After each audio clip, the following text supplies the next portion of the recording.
लोगों को जिसमें कब्ज़ होती है और कई लोगों को बार बार जाना पड़ता है, वो फीलिंग रहती है कि इनकम्प्लीट इवैक्यूएशन है, प्रॉपर मेरा पेट साफ़ नहीं हुआ। 9 बजे से पहले या 2-3 बार आपको जाना पड़ता है क्योंकि आपको ऐसे लगता है कि पेट साफ़ नहीं हुआ, या बार बार आपको प्रेशर बन जाता है। Incomplete evacuation can be A symptom of कोई रसौली हो नीचे रेक्टम में, जिसकी वजह से आपको अर्ज बनी रहती है, वो ख़त्म ही नहीं होती। पर हमारे इंडिया में अगर ये एक दिन भी ना आए तो लोग परेशान हो जाते हैं कि भाई ये मेरे को कॉन्स्टिपेशन है। अगर ये आपको डेली भी आ रही है पर बहुत हार्ड हो रहा है, जोर लगाना पड़ रहा है, तो उसको भी हम कॉन्स्टिपेशन बोलेंगे। या कोई है जिसको अर्ज ही नहीं होती सवेरे उठ के, प्रेशर ही नहीं बन रहा, एडिक्वेट इनटेक फाइबर का होना चाहिए, एडिक्वेट इनटेक फ्लूइड्स का होना चाहिए आपका। सेहतनामा में आज बात कि आपको भी लगता है कि पेट साफ नहीं होता, लगता है कि कब्ज़ है, कॉन्स्टिपेशन रहती है। आज इसी पर बात डॉक्टर मोहनीश छाबड़ा जी एक बार फिर हमारे साथ हैं, उनसे बात करते हैं। जाने माने गैस्ट्रोएंट्रोलॉजिस्ट हैं। Welcome sir. Thank you so much और राजेंद्र कौर जी। ये बहुत लोगों की प्रॉब्लम है। हाँ जी। टॉयलेट गए, टॉयलेट आ गई, लेकिन उसके बाद भी ऐसे लगता है पेट साफ नहीं हुआ। इवैक्यूएशन वाली जो फीलिंग होती है वो नहीं होती। तो ये क्या सच में पेट साफ नहीं होता, या ये साइकोलॉजिकली प्रॉब्लम होती है? इसको हम बेसिकली रिलेट कर सकते हैं, इरिटेबल बाउल सिंड्रोम एक कंडीशन होती है पेट की, कि लोगों को जिसमें कब्ज़ होती है और कई लोगों को बार बार जाना पड़ता है, वो फीलिंग रहती है कि इनकम्प्लीट इवैक्यूएशन है, प्रॉपर मेरा पेट साफ़ नहीं हुआ।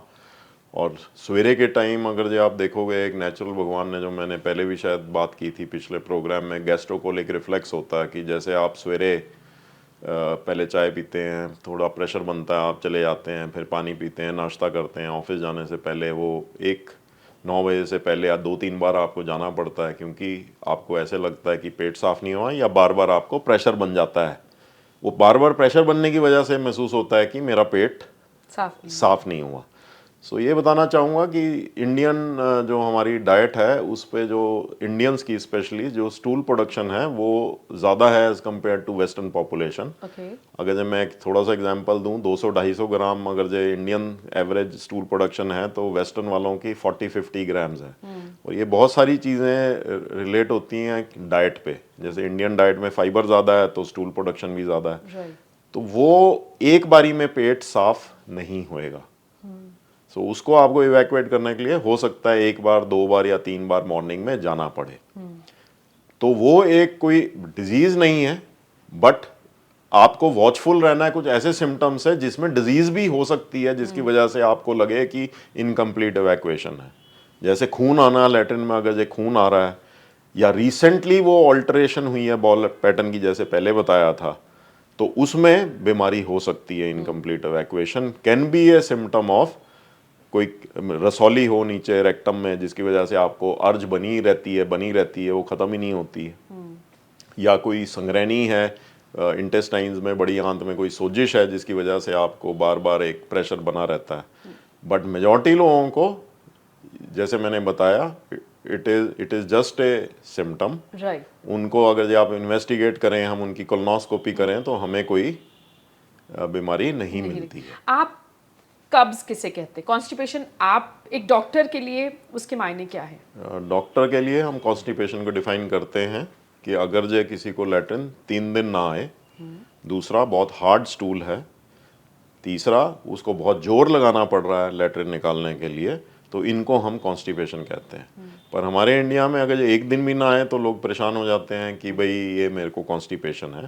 पर कॉन्स्टिपेशन जो ये डेफिनेशन मैंने आपको बताई, 2 दिन छोड़ के आ रही है, तीसरे दिन आ रही है, तो ये वेस्टर्न बेसिकली डेफिनेशन है। तो अगर जो आपको डेली भी आ रही है पर बहुत हार्ड हो रहा है, जिसमें आपको जोर लगाना पड़ रहा है, तो उसको भी हम कॉन्स्टिपेशन बोलेंगे। या कोई है जिसको अर्ज ही नहीं होती सवेरे उठ के, प्रेशर ही नहीं बन रहा, तो वो भी एक तरह से हम उसको कॉन्स्टिपेशन में डेफिनेशन बोलेंगे।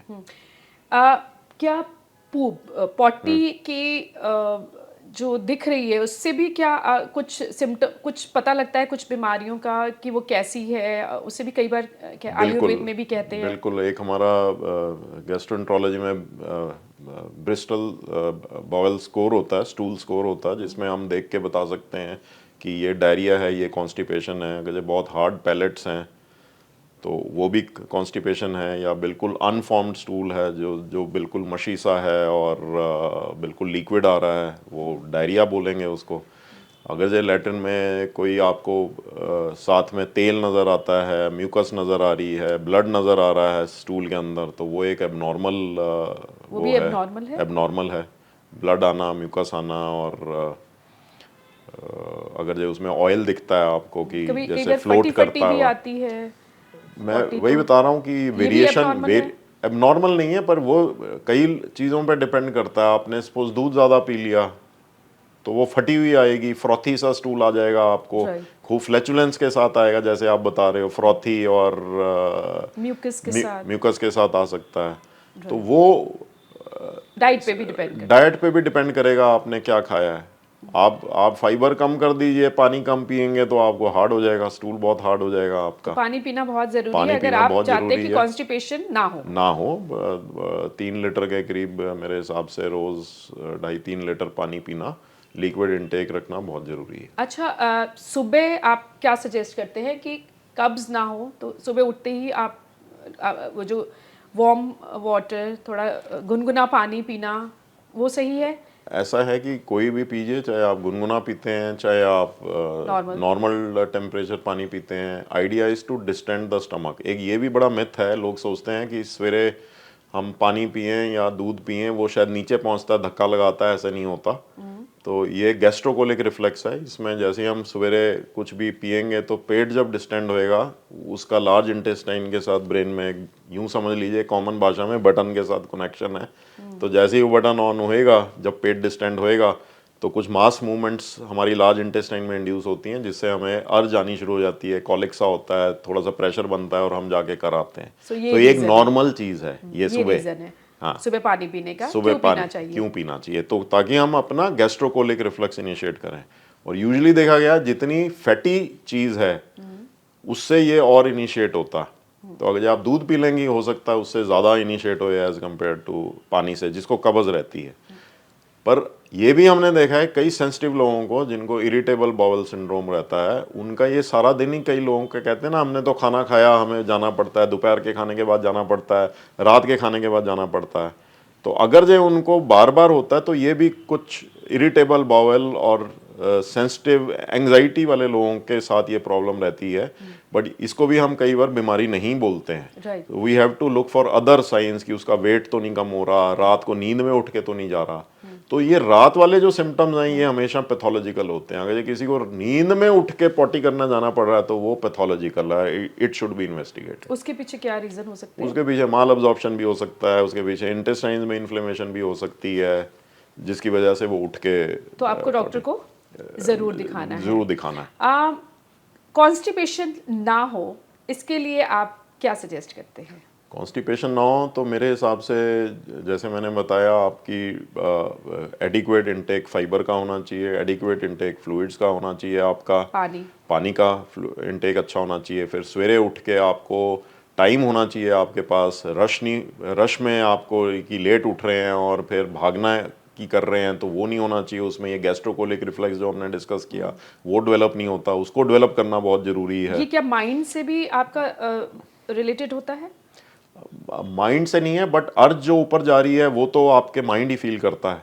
तो अगर जो आप वो अर्ज को सप्रेस करते हैं रोज, तो आपका इग्नोर कर रहे हैं, तो फिर वो कॉन्स्टिपेशन डेवलप होगी, वो अर्ज आनी बंद हो जाएगी, आपको पता ही नहीं चलेगा।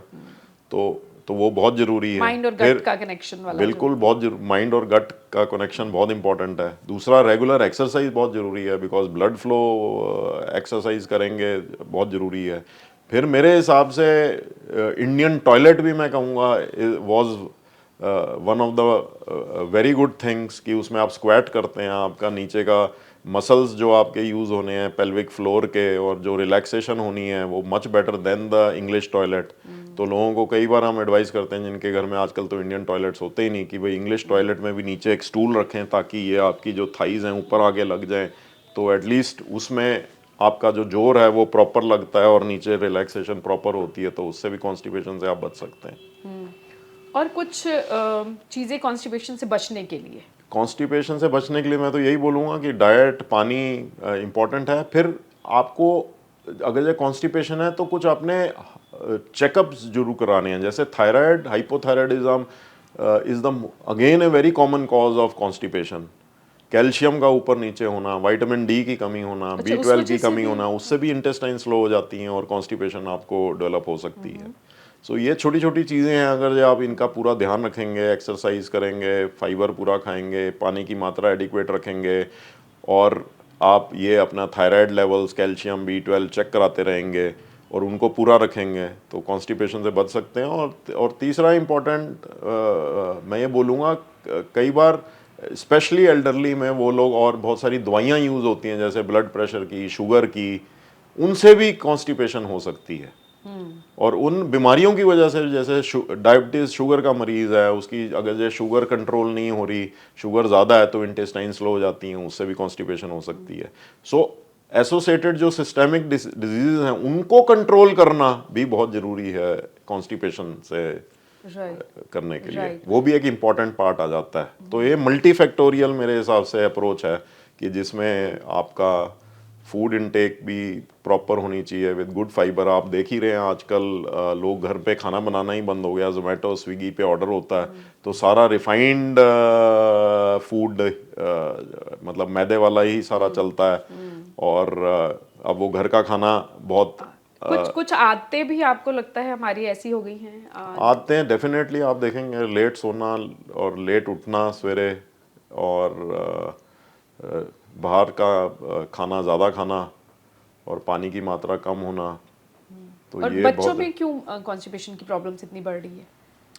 बच्चों के अंदर यही सारे फैक्टर्स हैं। I think the most important factor तो यही हैं कि खाना पीना ही पहले ख़राब हो गया बहुत। एक तो बहुत ज़्यादा फास्ट फूड की क्वांटिटी बढ़ गई है, आप देख रहे हैं, जैसे उसमें दिन में भी रात में भी फास्ट फूड। पानी की क्वांटिटी बहुत कम है, एरेटिक लाइफ स्टाइल है, लेट सो रहे हैं और फिर लेट सुबह उठ रहे हैं। तो ये सारी टाइम ही नहीं है चीज़ें फिर मेरा उसके ख्याल बाद। से, और ओबिसिटी बहुत बढ़ गई है, वो भी एक बहुत बड़ा कारण है। जिसमें फिजिकल एक्टिविटी कम हो गई है, लाइफस्टाइल सेडेंटरी हो गया है। सो ये सारी चीज़ें मेरे ख्याल से they all lead to constipation. और ये जो टॉयलेट में कितना वक्त लगाना चाहिए, ये भी इस पर देखो, भी हम तो कह रहे हैं, स्टडीज आ गई हैं कि हम अपने ज़्यादा वक्त आप लगाएंगे तो प्रॉब्लम हो जाएगी। हम अपने पेशेंट्स को तो यही एडवाइस करते हैं, जिस वक्त मैक्सिमम प्रेशर है आपको लग रहा है तब जाइए, और 3 से 5 मिनट से ज़्यादा नहीं बैठिए, और स्ट्रेन बिल्कुल नहीं कीजिए, और मोबाइल और न्यूज़पेपर साथ ना लेके जाइए, बिकॉज वो आपकी अटेंशन डिस्ट्रैक्ट होती है, और आपको अगर जब लेके जाएंगे, ज़्यादा देर बैठेंगे तो बाद में बवासीर, फिशर की प्रॉब्लम आपको ज़्यादा हो सकती है।